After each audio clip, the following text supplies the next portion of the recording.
Hello, मैं doctor Vibha Gupta from Delhi. So all of you are ready set to lose weight permanently. तो चलिए अब हम इस मोर्चे पे आगे बढ़ते हैं। तो देखिए, पीछे नहीं हटेंगे, परमानेंट वेट लॉस के कोशिश करेंगे, कोशिश नहीं सक्सेस करेंगे।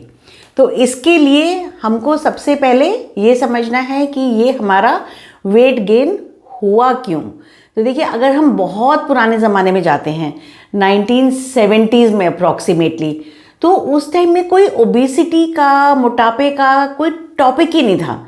जो खाना बनता था वो सब खाते थे और आराम से अपना काम करते थे। और कोई ऐसा इन जनरल 1970s के आसपास कोई मोटापे का सीन नहीं था। तो भाई वो हमें ये देखना है कि उस टाइम में क्यों नहीं था सीन। तो उस टाइम में इसलिए सीन नहीं था क्योंकि हम लोग प्रैक्टिकली दिन में 3 टाइम से ज़्यादा खाना नहीं खाते थे। एक ब्रेकफास्ट, एक लंच, एक डिनर। कोई स्नैक्स नहीं थे, कोई सारे टाइम हमारे को फूड की अवेलेबिलिटी नहीं थी। इस तरीके से हम लोगों को फास्ट फूड की अवेलेबिलिटी, जिनसे हमारे हार्मोन स्पाइक होते हैं, उनकी अवेलेबिलिटी नहीं थी। तो अब हमने उस एरा से, उस जेनरेशन से धीरे धीरे धीरे धीरे करके अपना लाइफस्टाइल इतना ख़राब कर दिया है कि अब हमारे यहाँ पर बिल्कुल ओबेसिटी, मोटापा और उससे रिलेटेड जितनी बीमारियाँ हैं, PCOD, diabetes, pre diabetes, metabolic syndrome के और फीचर्स जिसमें हमारा फैटी लिवर होता है और बहुत कुछ होता है, इस सब का इंसिडेंस बहुत बढ़ गया है। तो देखिए, ये तो सुन के बहुत डरावना लगता है कि भाई ये सब कुछ हो गया, but the good news is कि जैसे ये बढ़ा है, हम ग्रेजुअली उतना टाइम नहीं लगाएंगे रिड्यूस करने में। हम कुछ ही टाइम में इसको हम रिवर्स करना शुरू करेंगे और 1-2 साल के अंदर हम लोग परमानेंट सिस्टम्स में आ जाएंगे। हाँ भाई, डरिए मत कि 1-2 साल। तो देखिए, जिस चीज़ को ख़राब होने में 30-40 साल लगे हैं, तो प्लीज़ उसको कम से कम आप 1 से 3 साल तो देंगे ना भाई रिवर्स करने के लिए। तो चलिए अब हम अपनी जर्नी स्टार्ट करते हैं towards the permanent reversal of obesity. Okay, तो सबसे पहले इसके लिए हम अपनी नॉलेज बढ़ाते हैं। तो हमें सबसे पहले नॉलेज होनी चाहिए कि भाई ये हमारा बढ़ा क्यों। तो देखिए, हम समझते हैं कि जो हमारा वेट बढ़ता है ये कैलोरी टू कैलोरी होता है। तो देखिए, ऐसा नहीं होता है। इसको आपको समझने की कोशिश करना पड़ेगा कि जो वेट गेन होता है ये एक हार्मोनल इशू है। इसके लिए देखिए, मेनली 2 हार्मोन्स रिस्पॉन्सिबल हैं। पहला हार्मोन है आपका इंसुलिन, जो कि मैं आपको पिछली वीडियोस में भी बहुत बता चुकी हूँ। आप चाहें तो वो भी आप देख सकते हैं। ये जो इंसुलिन हार्मोन है ये हमारा होता है फैट स्टोरेज हार्मोन। ये हमारे को, जब हम कैलोरीज जो खाते हैं, ये बॉडी को सिग्नल देता है कि ये कैलोरीज की हमको ज़रूरत नहीं है और इसको फैट में कन्वर्ट करके इसको रख दिया जाए। एग्जाम्पल कैसे दूंगी मैं आपको। आपने ज़्यादा कमाया, घर में इतने पैसे आप खर्च कर नहीं सकते, तो भाई क्या करेंगे उन पैसों से? उन पैसों से आप शेयर्स खरीद लेंगे, उन पैसों से आप गोल्ड खरीद लेंगे। तो फिर भी आपने मनी को एक तरीके से स्टोर कर लिया। तो जिस तरीके से आपने ये स्टोर किया है, ऐसे ही बॉडी का इंसुलिन हार्मोन जो है वो आपके बॉडी को सिग्नलिंग करता है कि जितना भी एक्सेस फूड है उसको हम फैट में कन्वर्ट करके बॉडी में स्टोर कर लें। सेकेंड हार्मोन जो हमारा होता है ये होता है कॉर्टिसोल। ये हमारा स्ट्रेस लेवल्स वगैरह में इंक्रीज होता है। ये भी देखिए, इसमें भी हमारा वेट गेन होता है। तो इसके हमारे पास बहुत सारे प्रूफ हैं। तो जैसे इंसुलिन हार्मोन है, तो इंसुलिन हार्मोन देखिए, एक बीमारी होती है टाइप 1 डायबिटीज़। टाइप 1 डायबिटीज़ में हमारा बॉडी इंसुलिन प्रोड्यूस ही नहीं करता है। There is no insulin in the body. अब जब आपके बॉडी में इंसुलिन नहीं होती, तो टाइप 1 डायबिटीज़ वाले बंदे को आप जितना मर्जी खाना खिला दीजिए, जितनी मर्जी कैलोरीज खिला दीजिए, उसको कभी भी मोटापा, कभी भी ओबेसिटी नहीं होगी। वो धीरे धीरे सूखता ही चला जाता है। रादर अगर किसी की शुगर हाई है, या फिर उल्टा बोलिए कि बिल्कुल कोई सूखता ही जा रहा है, डिस्पाइट कि आप बहुत खाना खाते हैं। किसी के घर में कोई जना है कि बहुत खाना खा रहा है, यूजुअली यंग एज में खाता ही जा रहा है, खाता ही जा रहा है, लेकिन साथ में पतला ही होता जा रहा है, वीक होता जा रहा है। तो अगर आप उसकी शुगर चेक कराएंगे तो बहुत बार उसकी शुगर बहुत हाई आती है। सो टाइप 1 डायबिटीज़ एक इस बात का एग्जाम्पल हो गया कि insulin is the obesity hormone. Second, ऐसे ही हमारा कॉर्टिसोल में होता है। कुछ बीमारी होती हैं हमारी एडिसन्स डिजीज़ जैसे, उसमें भी हमारा ये कॉर्टिसोल हार्मोन नहीं बनता है। तो इसमें भी अगर आप मतलब खाना खाते रहिए, कुछ भी करते रहिए, लेकिन आप मोटे नहीं होते हैं। और मोर ओवर अगर आप मेडिसिन फॉर्म में कॉर्टिकोस्टेरॉइड्स वगैरह लेते हैं तो उससे भी आपका वेट गेन होता है। और अगर आप इंसुलिन के इंजेक्शन वगैरह लगाते हैं तो उसमें भी आपका थोड़ा वेट गेन होता है। तो भाई ये तो हमने समझ लिया कि it is not a calorie game, it is a hormone game. तो ये हो गई आपकी इस चीज़ में नॉलेज। अब इसके बाद हम इसको समझते हैं कि इन हार्मोन्स को हमको कंट्रोल में रखने के लिए क्या करना है। तो देखिए, हमको सबसे पहले इसमें इंसुलिन की बात करते हैं। इंसुलिन की स्पाइक्स बार बार नहीं आनी चाहिए। तो इसमें हम सबसे पहले बात करते हैं डाइट की। तो डाइट में देखिए हमारे लिए तीनों चीज़ें बहुत इंपॉर्टेंट हैं। सबसे पहले हमको डाइट में क्या खाना है, नंबर 2 हमको कितना खाना है, और हमको कितनी बार खाना है। तो आपको जो मैंने बात बताई ना कि भाई हम 1970s में हम इतनी बार खाना नहीं खाते थे। हम दिन में 3 बार ही खाना खाया करते थे। उसके ऊपर से हमारे रिलीजियस फास्ट वगैरह हुआ करते थे, तो उसमें तो हम और कम बार खाया करते थे। तो हमको डाइट में अपनी नंबर ऑफ मील्स फिक्स करनी है। तो देखिए, मैं इस टाइम शॉर्ट वेट लॉस और उस तरीके की बातें नहीं कर रही हूँ, वो मैंने प्रीवियस वीडियोस में करी थी। अब मैं आपके परमानेंट लाइफस्टाइल चेंजेस के ऊपर बात कर रही हूँ। I repeat, permanent lifestyle changes के ऊपर बात कर रही हूँ, and this is very serious, you have to understand it. इसको अंडरस्टैंड करेंगे तो आप बहुत कंफर्टेबल रहेंगे और आपको कभी भी एक्स्ट्रा वेट गेन नहीं होगा, और ये टॉपिक आपके दिमाग से हमेशा के लिए हट जाएगा। तो हम सबसे पहले बात करते हैं डाइट की। इसमें नंबर 1 हमारे को कितनी बार खाना खाना है। तो देखिए, मोटा मोटा हम अपना जैसे 3 टाइम्स खाना खाते हैं, ब्रेकफास्ट, लंच, डिनर। तो ये हम अगर मतलब हम मैक्सिमम टू मैक्सिमम हमारे ये 3 मील्स होने चाहिए। इसके बीच में जो मैंने आपको पहले भी बताया था, बहुत स्मॉल मील्स अगर कभी इच्छा होती है आपको, भी आपने 2-4 बादाम खा लिए, एक आधा अखरोट खा लिया, कभी एक छोटा सा फ्रूट खा लिया, सूप पी लिया, कभी क्लियर सूप पी लिया, इस तरीके की चीज़ें आपके होना चाहिए, नींबू पानी वगैरह। अदरवाइज़ 3 टाइम खाने के अलावा आपके दिमाग में खाना और नहीं आना चाहिए। अब सेकंड होगी हमारी चीज़ कि हमारे को कितना खाना खाना है। तो हम देखिए, हमें खाना जो है वो पेट भर के खाना है। उसमें ऐसा अगर हम बहुत भूखे रहेंगे तो फिर हमको आगे पीछे कुछ भी खाना दिखाई देगा तो हमारे को और खाना खाने का मन करता रहेगा। तो जब भी पुराने ज़माने में देखिए, मेरी मदर हमेशा कहती हैं कि बेटा, थाली पर से भूखे कभी मत उठना। आप जब खाना खाने बैठते हो ना, तो अच्छे से खाने के साथ कनेक्ट होकर पूरा पेट भर के खाना खाइए। तो देखिए, पेट भर के मतलब ठूंसना नहीं है कि भाई हमने पेट हमारा भर गया और हम कर रहे हैं। स्लोली खाइए, इंजॉय करके खाइए और अच्छे से पेट भर के खाइए। लेकिन वो खाना हम क्या खा रहे हैं वो भी बहुत मैटर करता है। अब now we are coming to the quality of food. तो देखिए, हम जो ये मॉडर्न ज़माने के फास्ट फूड्स हो गए हैं, इसको हम सारे टाइम जो इंसुलिन स्पाइकिंग फूड्स हैं, इनको हम नहीं खा सकते। रिफाइंड कार्बोहाइड्रेट्स की खाली हम रिफाइंड कार्बोहाइड्रेट्स खा रहे हैं, मैदे की चीज़ें खा रहे हैं, सूजी की चीज़ें खा रहे हैं, चीनी की चीज़ें खा रहे हैं, फ्राइड चीज़ें खा रहे हैं जिसमें फाइबर भी नहीं है, कुछ नहीं है। तो ये हमारे को रोज़ में नहीं खाना है।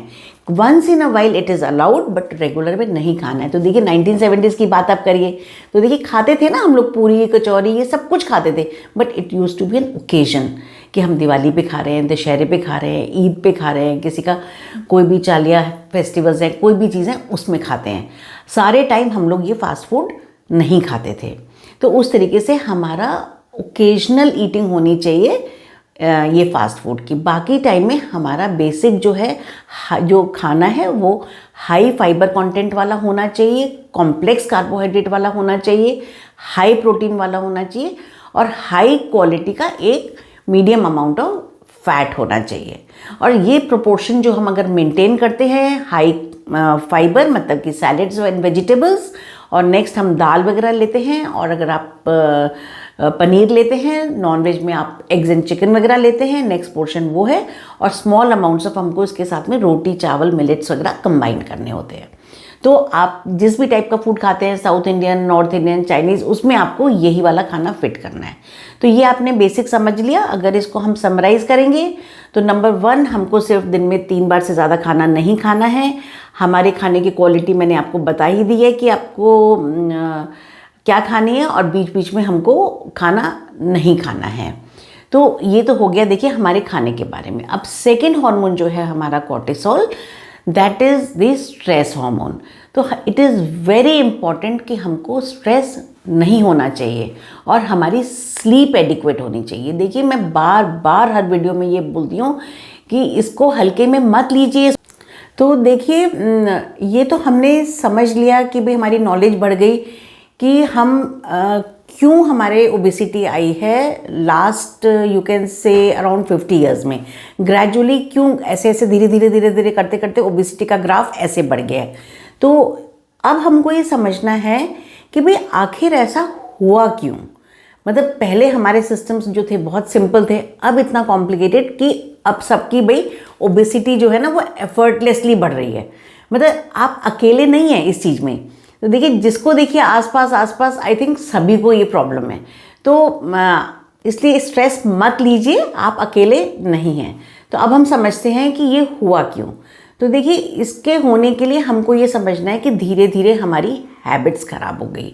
फूड की अवेलेबिलिटी का इशू मतलब वो बेटर हो गया हमारा। पहले हमारे 1970s वगैरह में इतनी फूड अवेलेबिलिटी नहीं थी। अब क्या होता है कि अगर हम अपने वर्क प्लेस से निकलते हैं बाहर, तो देखिए बाहर कोई हमारे जॉइंट होता है, कोई रेस्टोरेंट होता है, किसी किसी की फेवरेट रेडी वाला खड़ा होता है वहाँ पे। और जब हम इतने थके हारे होते हैं, एक हमारा स्ट्रेस लेवल हाई होता है माइंड में कि भाई काम से निकले हैं, सब कुछ है, हमें भूख नहीं भी होती, तो देखिए हमारे को वो खाने की इच्छा हो जाती है एंड जस्ट फॉर द मतलब सेक ऑफ ईटिंग हम वो खाना खाना शुरू कर देते हैं वहाँ से कि अपना जो दिखा वो ख़रीदा और वो खा लिया। या फिर घर में भी हमारे इतनी सारी फूड की अवेलेबिलिटी होती है, सब हमारे जार्स भरे रखे रहते हैं बिस्किट्स के, नमकीन के, और बहुत सारे पैकेट्स रखे होते हैं। तो जैसे ही हम कहीं बाहर से आते हैं तो भाई हम अपना सबसे पहले करते हैं कि भाई टीवी चलाया और अपना ये सब खोला और ये सब खाने बैठ गए हम। तो क्योंकि देखिए हमारी फूड की अवेलेबिलिटी बहुत बढ़ गई है इस तरीके के फास्ट फूड की और रिफाइंड फूड की, और ये बड़ा अनफॉर्चुनेट है कि जो इस तरीके की जो चीज़ें बढ़ी हैं ये सारी बहुत हाई इंसुलिन स्पाइक्स करती हैं। तो इससे हमारा फैट स्टोरेज भी बहुत हाई होता है। तो हमको देखिए कुछ भी करिए हमको इसको कंट्रोल करना ही पड़ेगा। तो इसको कंट्रोल करने के लिए तो देखिए एक सबसे अच्छा तरीका तो ये है कि आप इन सब चीज़ों के आसपास ज़्यादा जाइए ही मत। अपने घर में आप ऐसी चीज़ें स्टॉक कीजिए जिसमें कि आपको खा करके कुछ नुकसान ना हो। जैसे कि आप जाने से पहले अपने घर में सैलेड काट के और कोई हेल्दी डिप बना करके रख करके जा सकते हैं, और जब आप आएँ तो यू कैन हैव दैट। और या फिर आप अपनी एनर्जीज डाइवर्ट कर सकते हैं टू सम बेटर थिंग। जैसे आप जॉब से थके हुए आए हैं तो आप किसी मसाज पार्लर में मसाज करा सकते हैं वंस इन अ वाइल। घर में आइए तो टेक अ हॉट शावर लेंगे और रिलैक्स करेंगे, तो देखिए उससे भी खाना आपसे माइंड आपका डाइवर्ट हो जाता है। और उसकी जगह आप अपना एक बढ़िया सा क्लियर सूप का कप लीजिए। आदतें बदलनी पड़ेंगी। अब देखिए बदलिए, अपनी आदतें बदलिए। एक ग्रीन टी का कप ले लीजिए, अपना आराम से अपना डिप वाली ग्रीन टी पीजिए बैठ करके आराम से टीवी के साथ में, ना कि आप बिस्किट का पैकेट लेके बैठें। तो देखिए ये हैबिट्स हमारी ख़राब हुई हैं। सुनने में लगता है बहुत एफर्ट लगेगा, पर देखिए इतने साल में धीरे धीरे ख़राब हुई हैं, इनको हमको ठीक करना पड़ेगा। अब सेकंड होता है कि खाने को देख के हमको खाना खाने का मन करता है। आपने देखिए आपका पेट भरा हुआ है। अब मैं आपको अपनी बात बताती हूँ, डॉक्टर्स की बात बताती हूँ। हमारी डॉक्टर्स की जैसे कॉन्फ्रेंसेस होती हैं, मीटिंग्स होती हैं, तो हम सुबह यहाँ से ब्रेकफास्ट घर से करके गए, और जब हम वहाँ जाते हैं तो वहाँ पे देखिए एक कुकीज़ हैं, कॉफ़ी हैं, तो देखिए वो तो एक जनरल सोशल हुआ है। तो ये सब पे अवेलेबिलिटी भी बढ़ गई है। पहले ये सब कुछ नहीं होता था, अब खूब खाना सर्व होने लगा है सब जगह। कई जगह तो समोसे भी रखे होते हैं, पकौड़े भी रखे होते हैं, सब चीज़ें आपको रखी होती हैं। बट आपको अपना सिस्टम ठीक करना है। जैसे आपको मैं अपना एग्जाम्पल दे सकती हूँ कि पहले मेरी भी यही प्रॉब्लम थी, पर पिछले 3-4 साल में मैंने अपनी हैबिट्स चेंज करी हैं। अब मैंने ये रूल बना लिया है कि भाई मैं वहाँ जाऊँगी अगर कॉन्फ्रेंस में, तो मैं अपना वहाँ पे कुछ भी नहीं खाऊँगी, मैं सिर्फ ग्रीन टी पीऊँगी। और ये सब चीज़ें, बिस्किट हो गई, नमकीन हो गई और वहाँ का खाना वगैरह हो गया, तो मैं नहीं खाऊँगी। और अगर लंबी कॉन्फ्रेंस है, लंबी मतलब छोटी मीटिंग है, देखिए 1-1.5 घंटे की, तो मैं घर से खाना खा के जाती हूँ और मैं वहाँ जाके खाना नहीं खाती हूँ। आपका कोई सोशल ऑब्लिगेशन नहीं है किसी के लिए कि भाई आपको वहाँ खाना खाना है। और अगर आप खा रहे हैं कॉन्फ्रेंस में, बहुत ज़रूरी है आपका खाना खाना, तो देखिए फिर आप अपने उसको चूज़ करने के लिए आपको देखना पड़ेगा कि कैसे खाना है। तो जो हमारा बेसिक है, सैलेड्स है, वेजिटेबल्स है, वो है, उसी फॉर्मूले से आप अपना खाना चूज़ कीजिए और खाइए। और कोशिश कीजिए कि स्वीट डिश वगैरह अवॉइड करें। कोशिश तो ये कीजिए कि भाई अगर आपकी मीटिंग्स, आपकी कॉन्फ्रेंसेस ज़रूरत से ज़्यादा है कि भाई रोज़ ही हो रहा है, किसी किसी के ऑफिस में ही खूब खाना प्रोवाइड होता है, कोल्ड ड्रिंक्स प्रोवाइड होते हैं, तो प्लीज़ वहाँ का खाना वगैरह आपको स्टॉप करना पड़ेगा। तो ये तो हो गई आपकी हैबिट्स चेंज। अब नेक्स्ट चीज़ होती है कि हमारी इमोशनल ईटिंग। तो हम कई बार क्या होता है कि बहुत हम डिप्रेस होते हैं या हम बहुत खुश होते हैं, तो हमारे को क्या करना है, भाई खुशी है तो खाना है, डिप्रेस है तो खाना है। तो प्लीज़ लाइफ में हर चीज़ को खाने से ज्वाइन करना बंद कर दीजिए। आप अपनी एनर्जीज़ को सेम थिंग डाइवर्ट कीजिए। अब जैसे कि हम टीवी देखते हैं तो साथ में कोई पैकेट की चीज़ लेके बैठ गए, साथ में पॉपकॉर्न लेके बैठ गए, तो वो सब मत लीजिए। जैसे हम पिक्चर हॉल में जाते हैं, आजकल आप लोगों ने देखा होगा कि थिएटर में जाते हैं, तो मैं तो थिएटर में जाती हूँ तो मैं इतनी शॉक्ड रह जाती हूँ देख के कि सब बच्चों का क्या हो रहा है। इतने बड़े बड़े popcorns, you know that one popcorn is such a insulin spiking डब्बा, और सब बच्चों का बुरा हाल होने वाला है जब वो सारे खाते हैं। तो देखिए अगर वो खाना भी है आपको, तो भाई portion size has to be very very very very small. आपको अदरवाइज चूज़ करना पड़ेगा कि भाई हम ग्रीन टी ले लें विदाउट शुगर की, लाइट टी ले लें, लाइट कॉफ़ी ले लें। तो देखिए वो डाइवर्ट करके आपको अपनी हैबिट्स अपनी चेंज करनी पड़ेंगी। तो ग्रेजुअली आप अपनी ये चीज़ें चेंज कीजिए। अब नेक्स्ट चीज़ आती है एडिक्शन। तो हम ना कुछ फूड्स के लिए हम एडिक्टेड होते हैं। जैसे यूजुअली जो हम एडिक्शन होती है ना, ये हमारे को फास्ट फूड की और शुगरी आइटम्स की होती है। से शुगर की एडिक्शन है। तो हमको कुछ भी स्ट्रेस आया या खुशी हुई तो पहला काम होता है कि भाई मीठा खा लो। सामने मीठा रखा हुआ दिखाई दिया तो हो गया कि भाई हम इसको खा लेते हैं। तो देखिए एडिक्शंस को ब्रेक करने के लिए एक बहुत अच्छा तरीका है, वो है फास्टिंग। तो आप अपना फास्टिंग, वही वाली बात कि मैं ये नहीं कह रही कि आप बहुत लंबी फास्टिंग कीजिए, पर अगर आप थोड़ी सी लंबी फास्टिंग करते हैं, से 16-18 आवर्स टू 24 आवर्स, तो मतलब ये चीज़ें बताई गई हैं कि इससे आपकी एडिक्शंस कम होती हैं। और आप मन को कंट्रोल करके ये चीज़ों के सामने जाइए ही मत थोड़े दिन के लिए, और फिर धीरे धीरे आप कुछ ओथ ले लीजिए कि भाई जैसे हमारे उसमें रिलीजन में आता है कि भाई कोई भी ओथ ले लीजिए कि भाई जैसे सावन का महीना है या ये वाला महीना है, ये चीज़ है, इसमें हम मिठाई नहीं खाएंगे। तो धीरे धीरे धीरे धीरे करके इट टेक्स 3 to 6 वीक्स, इसमें आपकी हैबिट चेंज हो जाती है। मैंने मिठाई के बारे में आपको बताया है, ये किसी भी चीज़ के एडिक्शन के लिए आप कर सकते हैं। तो प्लीज़ जो आपके खाने की चीज़ें हैं जिनसे आप एडिक्ट हैं, जिसको आप खुशी में भी खाते हैं, गम में भी खाते हैं, वो हैबिट्स आप अपनी चेंज कीजिए। तो देखिए ये बहुत सारी चीज़ें हैं जिसमें हमको लाइफ में परमानेंट चेंजेस लाने हैं, और ये चेंजेस हमको खुशी खुशी लाने हैं। ये नहीं सोचना है कि इसको करने से हमारे को वेट लॉस हो जाएगा, उसके बाद फिर मैं खा लूँगी। तो हमको बिल्कुल पुराने ज़माने की तरह एक कैलकुलेटेड अच्छा खाना है। और इसमें सबसे अच्छा होता है कि अगर आप ग्रुप बनाएं, तो ग्रुप में ऐसे है कि जैसे आपकी फैमिली है, आपके फ्रेंड्स हैं, you all start doing the same thing. तो जब आपने बच्चों को भी सुना है ना, स्कूल में पीयर ग्रुप में हर चीज़ अच्छे से होती है। तो यही चीज़ अगर फैमिली में सपोज मदर, फादर, बच्चे, everybody is following the same routine, it works, it really works. So देखिए मोस्टली सबके घर में सभी को प्रॉब्लम होती है, तो try to do it in a group. ऐसे ही आप अपने ऑफिस का भी ग्रुप बना सकते हैं, आप अपने स्कूल का भी ग्रुप बना सकते हैं। तो ये ग्रुप्स में कीजिए और नॉलेज के साथ कीजिए और स्ट्रेस फ्री होके कीजिए, रिलैक्स होके कीजिए, धीरे धीरे अपना लाइफस्टाइल चेंज कीजिए, and you will observe permanent changes and you will really enjoy it. तो देखिए, ये एक स्टार्टिंग है आपके लाइफस्टाइल रिवर्सल के लिए। This is a video on a lifestyle reversal, जिसमें कि आपके जो लाइफस्टाइल खराब हुआ है उसको वापस कैसे लाना है। तो please please do understand it and follow it. Okay, bye.